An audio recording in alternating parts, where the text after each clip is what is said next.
Hai, Assalamualaikum dan selamat petang. Cikgu harap semua pelajar 4 sains berada dalam keadaan baik, sihat, tenang, bahagia, stay safe, stay at home dan stay study. Okey, jangan lupa. Okey.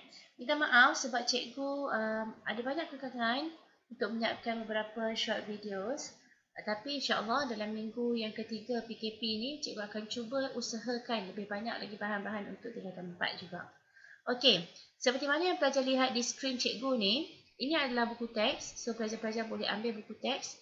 Cikgu akan gunakan buku teks untuk bab yang keempat. Jika ada penambahan bahan-bahan daripada sumber yang lain seperti PowerPoint dan sebagainya, cikgu akan share juga bersama dengan kamu dalam short video yang seterusnya. In short video yang less than 5 minutes pada hari ini, cikgu nak kita berkenalan dulu tentang tajuk yang keempat ini. So, kita tengok muka surat 70-71. Tajuk yang keempat pada hari ini adalah berkisarkan tentang komposisi. Kita tengok warna kuning. Okay, kimia dalam sel. Tajuk komposisi ni maksudnya kandungan. Okay, kimia dalam sel. Sel siapa? Sel haiwan, sel tumbuhan. Okay. Saja nak refresh back. Kalau perasan, daripada bab yang kedua, ketiga dan ini bab yang keempat, kita masih lagi berkisarkan tentang sel. Okay. Maknanya, bab yang kedua, ketiga dan keempat ada kesinambungan.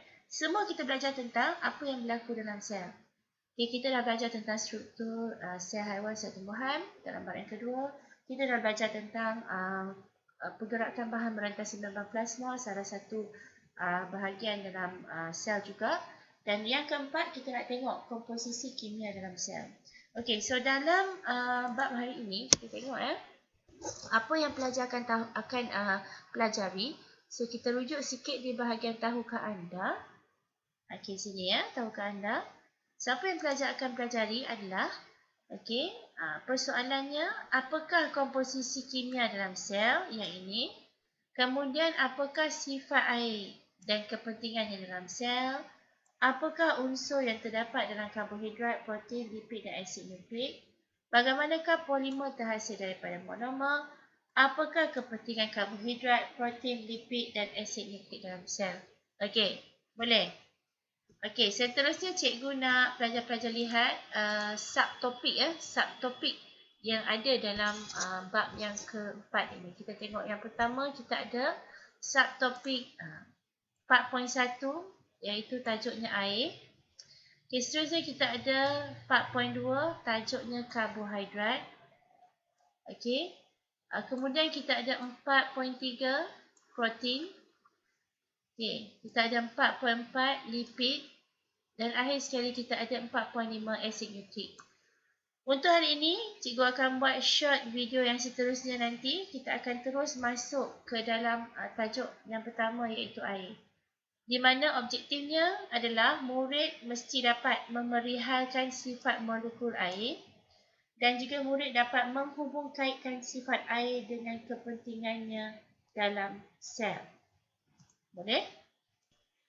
Baik, kita teruskan kepada subtopik yang pertama kita iaitu 4.1. Okey, 4.1 air. Boleh? Baik.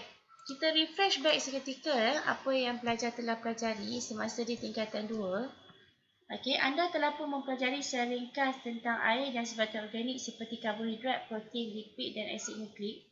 Dan persoalannya di sini, apakah fungsi sebatian organik dan air dalam sel organisma? Okey, untuk yang pertama, kita nak berkenal-kenalan dulu. Apakah sifat dan kepentingan air dalam sel? Kenapa pentingnya kita minum air 8 gelas sehari? Okay, boleh tengok terlebih dahulu struktur ikatan hidrogen antara molekul air, struktur molekul air yang terdiri daripada 2 atom hidrogen dan 1 atom oksigen. Okay, sebelum cikgu sambung dalam short video yang seterusnya. Okay, baik. Sampai di sini dulu, kita akan sambung part yang kedua selepas ini.